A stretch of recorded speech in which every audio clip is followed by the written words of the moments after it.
On Russia, I think I was a little bit ahead of the neocons by several decades, and the Soviet Union disappeared. And the Soviet Union disappeared. Now, what I argue in the book, in fact, is that the West ought to try to engage and embrace Russia, because I think in the longer run, Russia should be part of the West and can be part of the West, probably after Putin.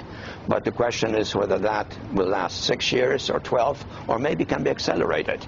The point is, there is now in Russia the emergence of a genuine civic society composed of the middle class, the younger middle class members, people who have traveled abroad, who study abroad, who are in touch with the West.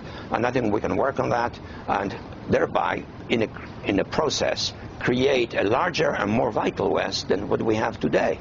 Dr. Brzezinski, that's a long-term plan and set of ideas. Yes. What about in the current crisis with Syria? You suggested Russia has to be made to sort of feel the embarrassment of not going along with the United States. But is there anything the Obama administration could do to turn Russia in the short term on Syria?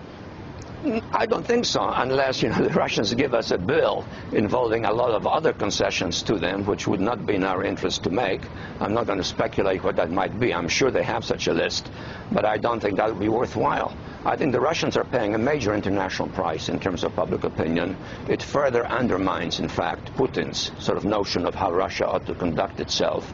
So in a sense, it may be in the long run actually beneficial, because it will speed up the process of change within Russia.